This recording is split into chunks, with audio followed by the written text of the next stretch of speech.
আসসালামু আলাইকুম। আশা করি সকলেই ভালো আছেন। প্রিয় চাকরি প্রত্যাশী ভাই ও বোনেরা, চলমান নভেম্বর মাসের সবথেকে বড় একটা সার্কুলার যেটা হচ্ছে কারিগরি শিক্ষা অধিদপ্তর। তো এই সার্কুলার নিয়ে আপনারা অনেকেই অনেক কিছু জানতে চেয়েছেন। সার্কুলারটা নিয়ে বিস্তারিত A to Z পদের নাম, পদসংখ্যা, বেতন স্কেল, শিক্ষাগত যোগ্যতা, পেমেন্ট ফি, আবেদনের পদ্ধতি A to Z বিস্তারিত আলোচনা করার চেষ্টা করব। কারা আবেদন করতে পারবে, কারা আবেদন করতে পারবে না। এক কথায় A to Z আমরা আলোচনা করব। এসএসসি পাশে বিশাল বড় একটা নিয়োগ সার্কুলার আছে, একটা পদ আছে এখানে। SSC pass, HSC pass, honours degree, তো 218টি পদ আছে কিন্তু সর্বমোট। তো ভিডিওটা অবশ্যই শেষ পর্যন্ত দেখবেন যদি আপনি সরকারি জব সার্কুলারে আপনি নিয়োগের আবেদন করে থাকেন। তো অবশ্যই ভিডিওটা দেখবেন।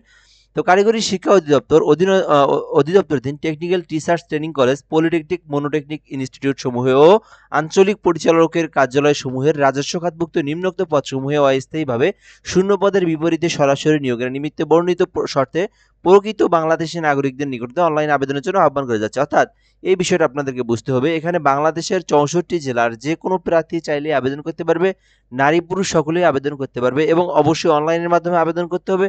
এবং এইটাতে আপনি যদি নিয়োগপ্রাপ্ত হন, আপনি যদি আপনার চাকরিটা হয়ে যায়, আপনার কিন্তু চাকরিটা আপনার নিজ জেলার আপনার টেকনিক্যাল টিচার্স যে কলেজ আছে সেইখানে কিন্তু আপনার মানে আপনাকে কিন্তু যোগদান করতে হবে, ঠিক আছে? সো অর্থাৎ এক কথায় নিজের জেলাতে যদি শূন্যপদ থাকে আপনি আপনার নিজ জেলাতেই চাকরি পেয়ে যাবেন। তো অবশ্যই এটাতে আবেদন করার চেষ্টা করবেন এবং পদসংখ্যা কিন্তু অনেক বিশাল। তো এখানে এক নম্বরে দেখবো নিচের দিকে আপনাদের এইচএসসি পাশের সার্কুলারগুলো পদসংখ্যাগুলো আছে, নিচ পর্যন্ত দেখার চেষ্টা করবেন ধৈর্য সহকারে। এক নম্বর আছে ফার্মাসিস্ট, 2টি পদ আছে। এটাতে আবেদন করতে চাইলে অবশ্যই আপনাদেরকে এসএসসি পাস থাকতে হবে এবং আপনাদেরকে ডিপ্লোমা সহ ফার্মাসিস্ট কোর্স করে থাকতে হবে, তাহলে আবেদন করতে পারবেন 2টি পদের। এটা 11তম গ্রেডের 12,500 থেকে 30,000 টাকা পর্যন্ত বেতন স্কেল। 2 নম্বর আছে হিসাব রক্ষক, 4টি পদ আছে। আবেদন করতে চাইলে করতে পারেন কোনো স্বীকৃত বিশ্ববিদ্যালয় হতে বাণিজ্য অনুষদভুক্ত যে কোনো বিষয়ে অনন্য দ্বিতীয় বা শ্রেণী বা সমান সিজিপিএতে স্নাতক ডিগ্রি থাকলে অ্যাপ্লাই করতে পারবেন। তো হিসাব রক্ষকে আবেদন করতে চাইলে অনার্স অথবা ডিগ্রি পাস করলে আবেদন করতে পারবেন। শুধুমাত্র অনার্স এবং ডিগ্রি পাস করলে হিসাব রক্ষক পদে 4টি পদের এই পদে আবেদন করতে পারবেন। 3 নম্বর আছে উচ্চমান সহকারী 4টি পদ। এটাতে আবেদন করতেও আপনাকে অবশ্যই অনার্স অথবা ডিগ্রি পাস করলে আবেদন করতে পারবেন।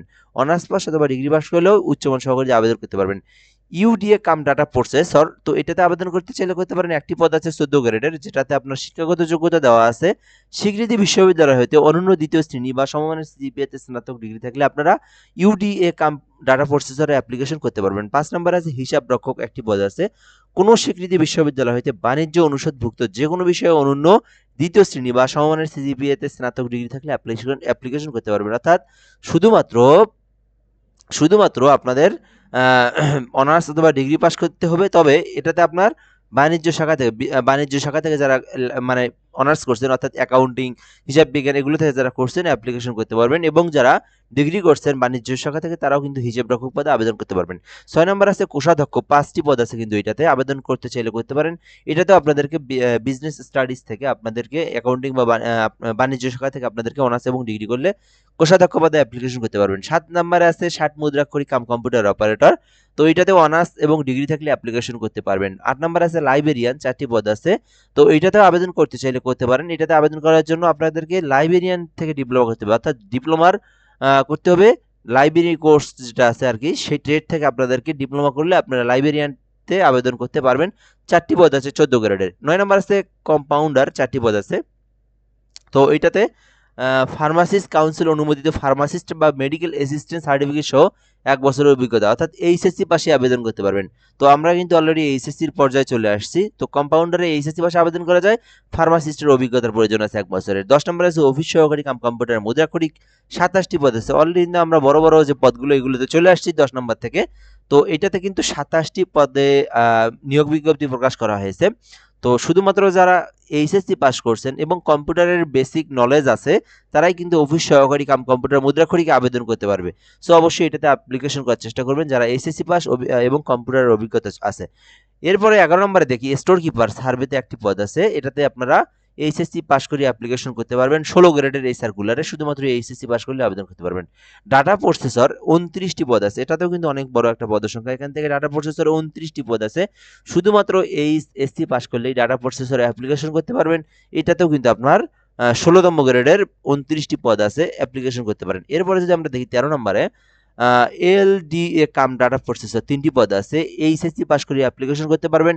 হিসাব সহকারী 9টি পদ আছে। এটাতেও এইচএসসি পাস করে আবেদন করতে পারবেন।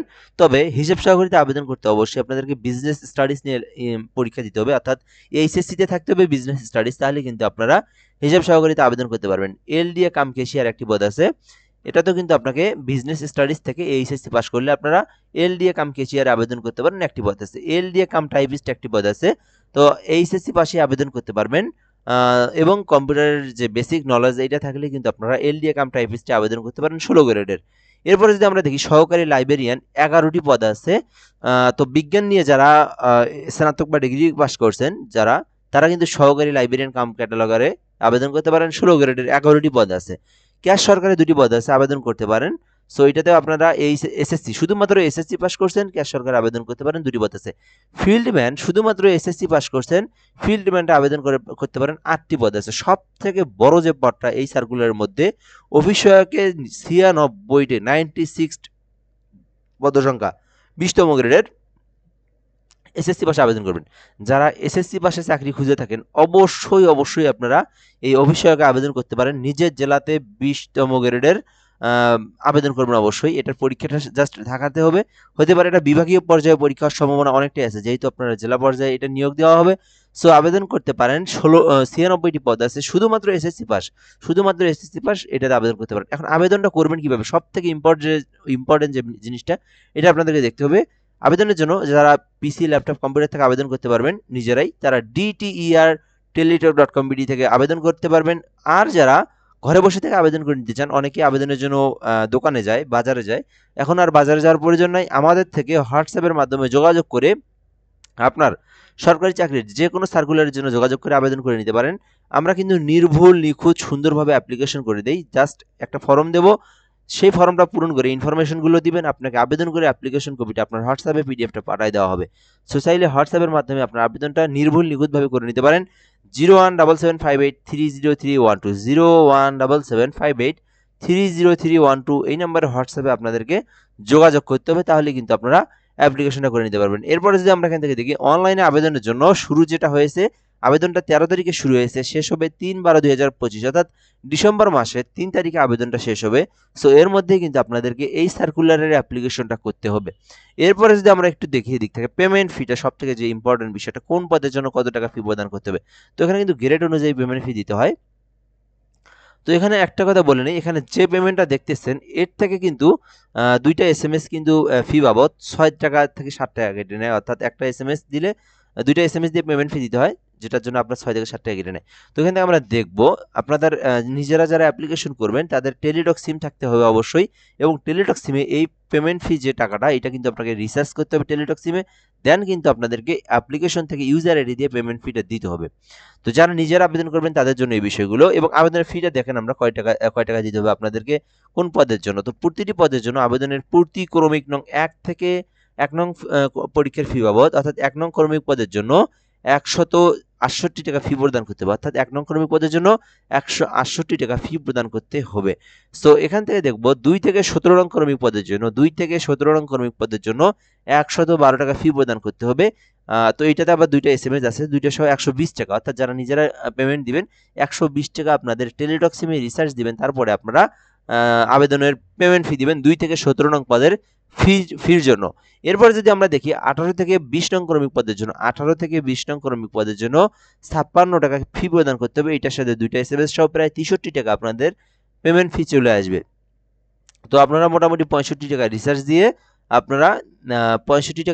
দিয়ে আপনারা কিন্তু এই টেলিটকের এই পেমেন্ট ফিটা দিতে পারবেন। সো এরপরে যদি আমরা এখান থেকে দেখি ফিটা কিভাবে পরিশোধ করবেন, এখানে প্রসেস দেওয়া আছে আপনাদেরকে। ইউজার আইডি যেটা থাকবে সেই ইউজার আইডি দিয়ে এখানে প্রসেস দেওয়া আছে, টেলিটক সিমের যে মেসেজ প্রসেস সেইখানে যাবেন, যাওয়ার পরে DTER স্পেস ইউজার আইডিটা দিবেন, দেন আপনারা টেলিটকের যে কোড নাম্বার 16322 নাম্বারে আপনারা সেন্ড করবেন। পরবর্তীতে ইয়েস পিন দিয়ে আপনারা চূড়ান্তভাবে পেমেন্ট করবেন। তো পেমেন্টটা যখন করে দিবেন, যখন কেটে নিবে টাকাটা, তখনই কিন্তু আপনার চূড়ান্তভাবে পেমেন্ট বা আবেদনটা হয়ে যাবে। তার আবেদন হওয়ার পরে পরীক্ষার 10 দিন আগে বা 7 দিন আগে আপনাদেরকে কিন্তু একটা এসএমএস দিবে, সেই এসএমএস এর মধ্যে ইউজার পাসওয়ার্ড দেওয়া থাকবে, সেটা দিয়ে আপনাদেরকে এডমিট কার্ডটা বের করে নিয়ে পরীক্ষা দিতে যেতে হবে। সো এটা হলো মূলত আবেদনের ফুল প্রসেস। তো আবেদনের জন্য এখান থেকে এই নাম্বারে যোগাযোগ করবেন।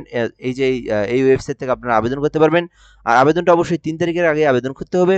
আর যে বিষয়টা, আপনারা অবশ্যই আবেদন করতে পারেন। এসএসসি পাশে এখানে অনেকগুলো বড়, বড় সার্কুলার আছে। তো মোটামুটি কিন্তু আপনাদের ২০২৫ সালের নভেম্বর মাসের এই সার্কুলারটা অনেক বড় একটা সার্কুলার। আপনারা দেখতে পারেন। এই সার্কুলারে আবেদন করতে চাইলেও আমাদের হোয়াটসঅ্যাপ নাম্বারে যোগাযোগ করতে পারেন। সো ভিডিওটা এ পর্যন্তই। যদি এই সার্কুলার সম্পর্কে আপনার বুঝতে কোনো সমস্যা হয় বা অসুবিধা হয়, আমাদের এই হোয়াটসঅ্যাপে না, আমাদের এই কমেন্ট বক্সে, ফেসবুক এবং ইউটিউবের কমেন্ট বক্সে আপনারা কমেন্ট করে আপনার সমস্যার সমাধানের জন্য আমাদেরকে বলতে পারেন।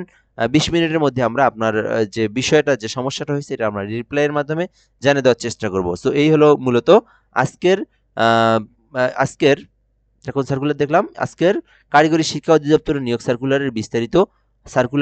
বিস্তারিত আলোচনা। তো এই পর্যন্ত ভিডিওটা ভালো থাকবেন। অবশ্যই আমাদের এই চ্যানেলটাতে সাবস্ক্রাইব করে রাখবেন। ভালো, ভালো সার্কুলারগুলো সবার আগে আপনি জানতে পারবেন ইনশাআল্লাহ। আসসালামু আলাইকুম।